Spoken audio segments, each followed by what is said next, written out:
Bonjour à toutes et à tous et bienvenue au Cryptos Technical Briefing de ce mardi 11 avril 2023. Chers amis, je suis ravi de vous retrouver, j'espère que vous allez bien.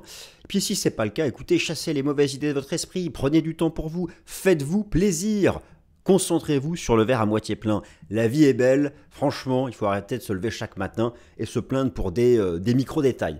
Alors, écoutez, moi je vais vous apporter un peu de verre, un peu de bonheur. 82% de hausse au moment où j'enregistre cette vidéo depuis le début de l'année pour le cours du Bitcoin, 60% pour Ethereum.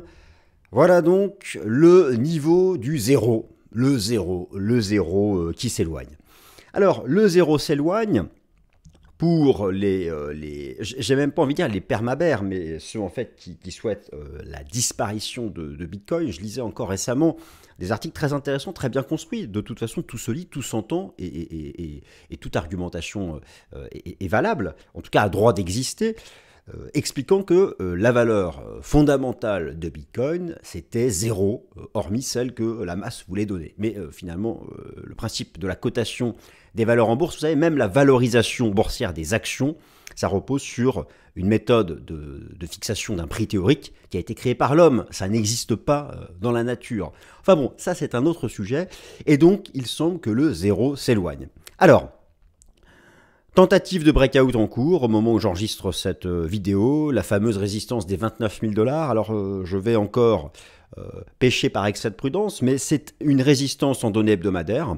Et donc, forcément, il faudra attendre une belle confirmation. Il existe toujours, vous savez, la bourse, c'est quoi? C'est l'espérance de rentabilité. C'est la gestion entre l'espérance de gain et le risque de perte. C'est toujours comme ça. La gestion entre l'espérance de gain et le risque de perte. Alors, lorsqu'on tente le dépassement d'une résistance, c'est bien, mais ça n'enlève jamais le risque. Le risque, il est quoi? On ne va pas faire toute la vidéo sur le sujet. Le risque, il est toujours celui d'une tentative vaine de dépassement de résistance, d'un violent retournement qui viendrait chasser les stops des nouvelles positions haussières qui sont ouvertes, et finalement une clôture qui se ferait à la fin de la semaine sous les 29 000 $. Voilà, comme ça, j'évacue le sujet du risque, il est là. Tout l'enjeu est de confirmer ce bon début de semaine et de dépasser tout simplement la résistance des 29 000 $, car si c'est le cas, ne serait-ce qu'une clôture hebdo à 30 000, la cible c'est 34, 36 000. Voilà, ce sont les toutes prochaines cibles naturelles. Mais voilà, imaginez une mèche haute et on clôture sous 29, eh bien non, il n'y aura pas de breakout haussier. Mais en tout cas, le zéro s'éloigne et puis ça, c'est intéressant parce que vous savez, cet ami se reconnaîtra. Quelqu'un m'a appelé ce week-end, s'intéressant comme ça un peu de loin au cours du Bitcoin, et m'appelle comme ça en me disant, ah oui, il me dit comme ça, le Bitcoin a bien monté depuis le début de l'année. Alors, le Bitcoin a bien monté, est-ce que tu penses qu'il faut que j'en achète? Donc j'ai trouvé ça assez rigolo parce que, en fait, on commence à retrouver, vous savez, lorsqu'un marché commence à bien progresser, au début tout le monde en doute, et puis lorsqu'on arrive dans une phase plus mature de la hausse, la masse, entre guillemets, attention, ce n'est pas péjoratif, commence à s'y intéresser. Et là, j'ai trouvé ça hyper sympa, hyper marrant, même limite un peu mignon. Le Bitcoin a bien monté. C'était même pas pour le faire exprès. C'est pour vous montrer que certaines personnes qui s'intéressent comme ça de très très loin à ce marché, qui donc même n'écoutent pas des missions de radio ou de télé ou même sur YouTube à propos du Bitcoin, mais l'ont peut-être déjà lu quelque part. Et donc voilà, le Bitcoin, coin. Voilà, mes amis, revient sur le devant de la scène et c'est finalement assez inespéré ce qui se passe, je trouve, moi, depuis le début de l'année. Alors, revenons à l'essentiel, et vous avez remarqué, je vais essayer de dire le moins possible, bref, tout au long de cette vidéo, parce que je me réécoute parfois et j'ai identifié des répétitions, donc je compte sur vous pour un maximum de likes. Plus vous me faites un like, plus je reçois de l'énergie mentale, psychique, spirituelle, pour ne pas faire de répétitions. On passe au tour d'horizon technique. En cette semaine de mise à jour de l'inflation aux États-Unis, pour les fondamentaux, on ne va pas y passer 36 heures, mais parmi tous les fondamentaux dont nous parlons régulièrement ici, un seul compte, vraiment, il est ce que j'appelle la pierre angulaire, la pierre d'angle. Bon, c'est la désinflation. En fait, tous les mouvements sur les taux d'intérêt, sur le dollar américain, sur le marché action, sur les anticipations de politique monétaire, et nous avons constaté que c'était majeur pour la cotation des actifs risqués, reposent sur la poursuite du développement de la baisse des prix, qui a été un peu malmenée la semaine dernière avec le rebond du prix du pétrole. Mais overall, les anticipations sont toujours à une baisse des taux d'inflation. D'ailleurs, la nuit dernière, donc dans la nuit de lundi à mardi, l'inflation en Chine est passée sous 1%, alors qu'elle était attendue à 2%. Et cette semaine, vous avez la mise à jour de l'inflation aux États-Unis, le CPI mercredi et le PPI vendredi. C'est pourquoi il ne faut pas tout de suite crier victoire pour le Bitcoin, car Bitcoin n'a pas encore dépassé la résistance sur la base d'une clôture hebdomadaire. Place au graphique. Place au graphique, mes amis, on attaque, attention, on attaque au pas de course. On attaque au pas de course. Alors, au pas de course, ça c'est beau, c'est l'inflation qui chute en Chine. L'inflation chute en Chine, et l'idée c'est que derrière ce soit le nouvel argument en faveur d'une désinflation globale, à confirmer. Publication, mise à jour cette semaine, mercredi-jeudi, des indices d'inflation aux États-Unis, le CPI et le PPI. On va s'intéresser en particulier au CPI qui est actuellement à 6%, la courbe bleue ici, 6%, et qui est attendu en baisse à 5,5%. Alors, même mieux que ça, l'algorithme de la Réserve fédérale de Cleveland, que je suis beaucoup pour les anticipations d'inflation, vous connaissez ça par cœur, car si vous me suivez chaque semaine, vous avez remarqué que beaucoup de choses reviennent. Mais oui, écoutez, c'est ça le principe d'une série.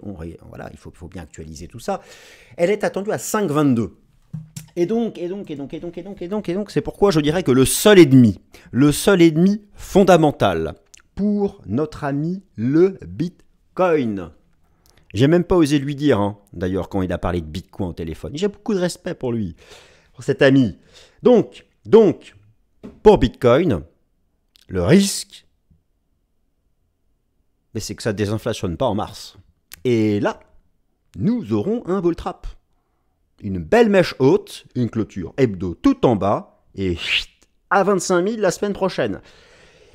Moi, j'ai envie de vous dire que si cette semaine, la clôture se fait à 30 000 et au-delà, en hebdo, c'est le bull run. Voilà. Et après, il y a plein de véritifs à aller chercher. Sinon, non. Alors, donc, Trueflation, cette superbe application que j'utilise pour les anticipations d'inflation, et je regarde en particulier des composantes très importantes comme l'alimentation, boisson, ça continue de chuter. Il y a un rebond à court terme de l'indice général, c'est à cause de la dimension énergie du prix des transports. Ici, vous avez dans les détails, c'est surtout l'énergie. Et vous regardez l'immobilier, ça continue de chuter. Voilà qui tout ça nous emmène vers davantage de baisse des prix. La seule chose qui compte pour Bitcoin, c'est ça. C'est que le marché ne se trompe pas sur les anticipations de politique monétaire liées à la Réserve fédérale des États-Unis. Le taux d'intérêt de la Fed est actuellement à 5%. Le taux terminal est attendu à 5,25. Ce que vous avez sous les yeux, ce sont les anticipations de politique monétaire des taux d'intérêt de la Fed. Vous avez ici les taux d'intérêt là-haut. En bleu, la probabilité la plus probable d'évolution à chaque réunion. Vous voyez qu'à partir de juillet, on attend que la Fed pivote après qu'elle ait atteint un taux terminal à 5,25. Si ce scénario-là, d'ailleurs que beaucoup jugent beaucoup trop optimiste, mais ce sont les institutionnels qui nous le disent à Wall Street. Et les membres de la Fed, eux, disent « mais arrêtez, c'est exagéré ». Mais si ce scénario monétaire est le bon, eh bien, vous aurez votre breakout, cassure de résistance sur le cours de Bitcoin, qui pour le moment reste bien aidé par la poursuite de la tendance baissière du dollar américain. Je ne vais pas ici entrer dans les détails, je ne sais pas si la vague B est terminée ou si nous sommes toujours en train de la construire en 3 temps, une première jambe, une deuxième jambe, une troisième jambe. Mais dans tous les cas, ce marché n'a pas franchi de résistance depuis un certain temps. Voilà qui est plutôt positif pour la suite des événements, pour notre grand ami le BTC. Et donc, alors là, je vous montre les données de funding en temps réel. Moi, ce que j'avais observé depuis une semaine, c'est que les données de funding, en fait, il y avait un maximum de shorts. Et donc, j'envisageais bien qu'on aille chasser au-dessus des 29K $. Maintenant, ça ne présage pas de la clôture hebdomadaire. Et nous pouvons noter actuellement que, globalement, il y a beaucoup de doutes par rapport à cette cassure de résistance. C'est plutôt un facteur d'avancée. D'ailleurs, c'est toujours aussi positif du côté du sentiment du marché. Vous avez sous les yeux le Crypto Fear and Greed Index. Nous ne sommes toujours pas dans l'euphorie. vous avez la courbe du crypto fear index en bleu. Nous sommes loin encore des niveaux d'euphorie, toujours en tendance haussière, ce qui laisse la place à davantage de tendance haussière. Et là, c'est peut-être un début de bonne nouvelle. Vous savez que je regarde beaucoup la participation et le volume institutionnel. J'ai déjà pu mettre en évidence un certain nombre de fois que c'était pas mal du côté des ETF. Alors, c'était pas mal du côté des ETF. Vous avez ici en particulier l'ETF BITO de ProShares, qui est le plus gros des ETF Bitcoin à l'achat, avec les données datent de lundi 10. Nous avons un nouveau plus haut en cours de l'asset under management sur ce ETF. On arrive quasiment sur le milliard, après avoir fait les records à un peu moins d'1,5 milliard. On a quasiment doublé en AUM depuis novembre dernier. Ce qui, ma foi, est pas mal du tout. Et là, ça commence, on a un début, enfin, moi, vous savez, c'est ce qui manque pour moi. On a un début de pontification de la mesure dite de l'open interest sur l'ensemble des contrats futurs crypto. Alors même si pour le moment, en fait, ça reste encore une saison du BTC. C'est-à-dire que la dominance du Bitcoin, j'ai même l'impression qu'elle veut dépasser la résistance. Enfin, elle teste le haut, on verra. Mais voilà, ça c'est pas mal, c'est à surveiller. Sur l'ensemble de la semaine. Alors voilà donc le sujet du moment. Tentative de dépassement en cours de la résistance. Alors vous avez sous les yeux les bougies japonaises en données hebdomadaires du contrat du Bitcoin All Time History Index. Voilà, j'insiste, vous avez sous les yeux décidément les bougies japonaises hebdomadaires. C'est-à-dire que cette bougie en cours là, elle clôture dimanche. Donc oui, si dimanche on a ça, c'est une cassure de résistance, et derrière, on va à 34 et 36 000. Comprenez-moi bien, voilà le gros niveau horizontal. Alors oui, le momentum, c'est bullish partout. Je vais y venir plus tard sur le contrat futur Bitcoin dans l'hebdo. Le momentum, il est bullish depuis les divergences de novembre dernier. Hein, ça, on en reparlera parce que franchement, les divergences techniques, notamment sur l'indicateur RSI, pour moi, c'est ce qui marche le mieux. Mais revenons sur l'action des prix. Vous voyez bien l'énorme résistance. Alors oui, si nous étions dimanche soir avec ça, c'est bullish. Mais qu'aurons-nous dimanche soir? Aurons-nous ça? Ou aurons-nous une mèche haute et une clôture en dessous? C'est tout l'enjeu de la semaine. Et attention, ce n'est pas parce qu'on ne la franchit pas cette semaine qu'on ne la franchira pas plus tard. C'est ça que je veux dire.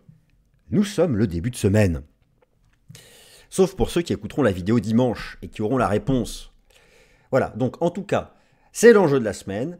Casser cette résistance. Si c'est le cas, on va à 36, et je vais être plus précis pourquoi. J'arrive plus tard sur les objectifs de cours.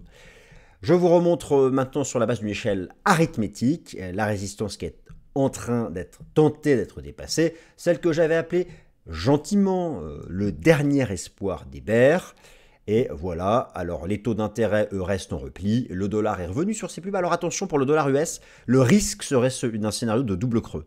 Alors vous voyez, éventuellement, un range, ce ne serait pas très grave, mais il ne faudrait pas que le dollar nous fasse un double bottom, ce serait très négatif pour Bitcoin. Ce qui est positif, c'est que Bitcoin continue de surperformer le S&P 500. Et vous avez ici la représentation graphique du ratio Bitcoin S&P 500. Non seulement on est entré dans le nuage, la lagging span tente de dépasser la Kijun, c'est du système Ishimoku, c'est peut-être du charabia pour certains, pour d'autres non, mais overall, dites-vous bien que c'est plutôt un feu vert qui est en train d'être donné de ce côté-là, et c'est le même topo pour la représentation graphique du Bitcoin ATH Drawdown, la représentation graphique de l'écart en pourcentage entre le cours du Bitcoin et son ancien record historique sur lequel j'applique le RSI et le système Ishimoku, car moi j'applique de l'analyse technique sur tout. Je peux vous donner de tout, vous me montrez le prix du mètre carré à Paris, je lui mets de l'Ishimoku, vous me montrez une courbe de la météo du jour, je lui mets du RSI, et voilà. Et je suis sûr que je ferai des meilleures prévisions de météo que Météo France, franchement, je vais regarder ça, mais voilà, c'est une possibilité. Voilà, en tout cas, moi je trouve que c'est plutôt pas mal. Alors, la vol va augmenter. La vol va augmenter parce qu'elle revient sur support. Vous avez ici le cours de clôture du Bitcoin en orange. La vol à 7 jours, vous voyez qu'on... Alors, la pattern est un peu différente d'ici, mais on est revenu sur une base. Donc là, je m'attends à quelque chose, à une rebond. Donc, il va y avoir des bougies assez amples tout au long de la semaine. L'enjeu de cette semaine est donc de savoir si un jour ou l'autre, il y aura une saison des altes. Vous savez... Pour l'instant, c'est que Bitcoin qui gagne. C'est lui qui se maintient en haut. et c'est lui qui reste le plus fort. La saison des alts, si je prends par exemple la capitalisation boursière totale crypto, pour moi elle serait indiquée si on était capable de franchir cette résistance, voilà, c'est sur la capi totale, et si à son tour la capi totale pouvait entrer dans le nuage, ce serait vraiment quelque chose de percutant. Si vous prenez d'ailleurs la dominance du Bitcoin, et voilà, on est sous résistance. Donc ça, là, je me dis, si franchement la dominance du Bitcoin fait une cassure haussière, c'est vraiment que ça va reporter plus tard, si une saison de alt il y a, ça la reportera encore plus tard. Donc on verra. Là aussi, la résistance n'est pas dépassée. Toujours d'ailleurs du côté institutionnel, je vous ai montré tout à l'heure l'asset under management sur le TF BITO de ProShares. Voilà, si on fait l'analyse technique aussi sur le BITO, on est aussi toujours dans cette phase haussière avec l'épaule tête-épaule inversée, etc., etc., etc., etc. Maintenant, les objectifs de cours. Alors, en cas de breakout, alors déjà, ici, je suis assez content parce que j'avais émis la semaine dernière une petite hypothèse d'un drapeau de continuation sur le RSI Daily. C'est plutôt pas mal, ça prend encore. Maintenant, ce que je fais là est de la prospective en cas de cassure technique haussière. J'insiste, car je ne sais pas si la résistance sera franchie dimanche à la clôture hebdo. Mais imaginons si c'est le cas, qu'est-ce qu'on fait? On va dire, on ne comprend rien à ce graphique. Moi, j'avoue, j'y comprends rien non plus. Non, c'est pas vrai. Alors, concentrez-vous s'il vous plaît. Ici, vous avez la cible théorique d'une potentielle vague 3, vague 1, 1, 2, qu'on a fait d'ailleurs en flat étendu. Nous sommes dans une 3. J'ai mis ici les extensions de Fibonacci. Tout ce bordel se trouve ici, les extensions, les retracements. La cible théorique, c'est minimum le 1 pour 1, c'est-à-dire du 32 500, mais c'est souvent plutôt du 1,61,8, ça fait du 44 000. Ouh, là, non, je ne l'ai pas dit, j'ai pas dit 44 000, on verra bien. Maintenant, si on raisonne en retracement, j'ai appliqué ici le retracement de toute la phase de baisse, on a dépassé 38,2, le 50% de retracement est à 32,5. Bon, en gros, voilà, si on dépasse les 29 000 $, la prochaine cible, ici, ce sont les 32,5, et une fois les 32,5 dépassés, l'autre cible importante sont les 34 000 $ qui sont ici, regardez, la partie basse c'était un gap. D'ailleurs, les gaps fonctionnent bien sur le contrat futur. Là, en fait, on a fait un trading range dans le gap en journalier. On en est sorti par le haut hier. Et voilà, le prochain gap, c'était celui ici du lundi 9 mai. Et sa partie basse, elle est à 34 000. Donc voilà, je dirais qu'en cas de cassure haussière des 29 000, et vous avez compris tout l'enjeu au cours de la clôture hebdo, c'est 32,5 et 34 ensuite pour la suite des événements. Alors maintenant, la saison des alts. La saison des alts. Déjà, Ethereum fait son job.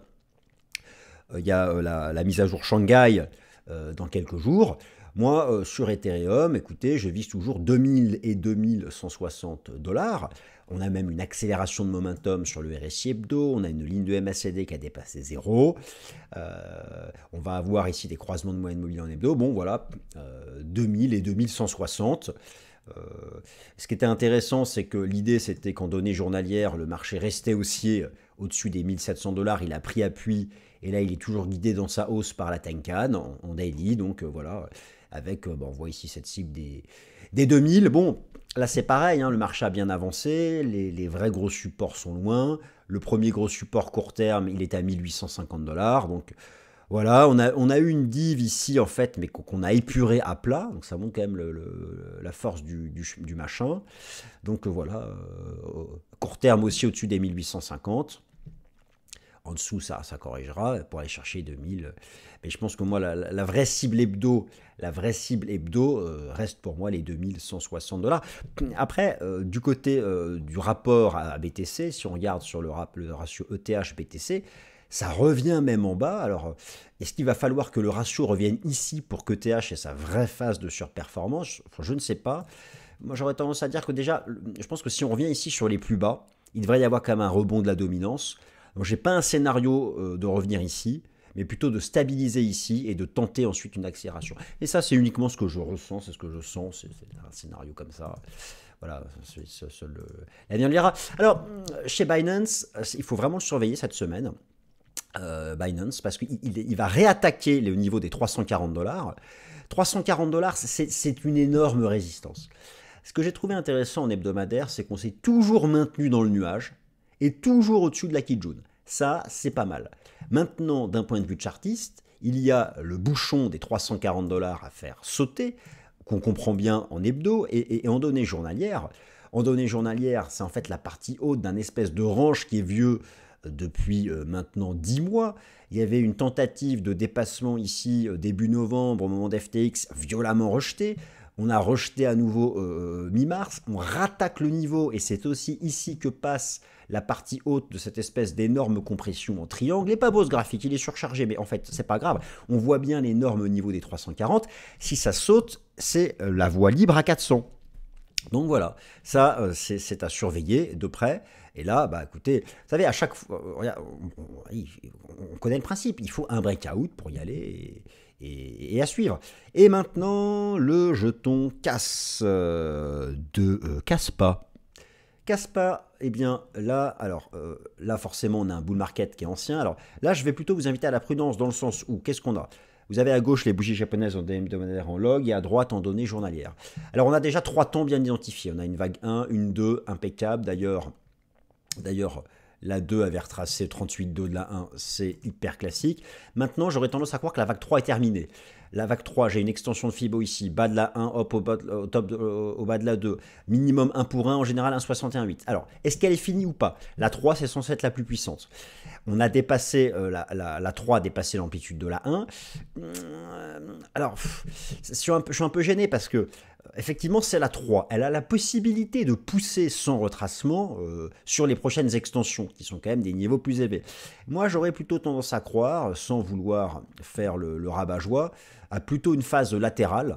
Donc, je pense que peut-être plutôt quelque chose davantage plat qu'ici, là, c'était plutôt un zigzag, avant de mettre une 5e jambe. Donc je suis prudent à court terme, de toute façon, même si la tendance est haussière, je vous l'avoue, c'est haussier, mais on ne peut plus gérer son risque. Tous les supports sont à perpète. Les supports hebdo sont à perpète, je mets de l'Ishimoku. Voilà, moi si j'achète, c'est sur support. Donc le premier support, les premiers gros supports hebdo, ils sont là, donc ils sont plus bas. Même en daily, hein, le premier gros support, il est là. J'aurais plutôt tendance à avoir une espèce de range avant de repartir. Mais peut-être que je me trompe et que ça va continuer de repartir. Mais dans tous les cas, imaginons que ça continue de partir en ligne droite. Comme on ne peut plus gérer son risque, à moins d'y être, eh bien, on ne peut pas faire grand-chose. Parce que ce qui compte, c'est avant tout de pouvoir gérer son risque. Et voilà, chers amis, ainsi s'achève le Cryptos Technical Briefing sur notre ami le Bitcoin qui, peut-être, réalisera en fin de semaine une cassure technique haussière hebdomadaire. Si c'est le cas, eh bien oui, le bear market est enterré et on filera sur des cibles plus élevées même que je vous ai décrites. Mais voilà, rien ne dit que la résistance ne sera dépassée dimanche. Donc, et voilà, ça fera le feuilleton du dimanche soir. Merci à toutes et à tous. Bon début de semaine à tous. Merci.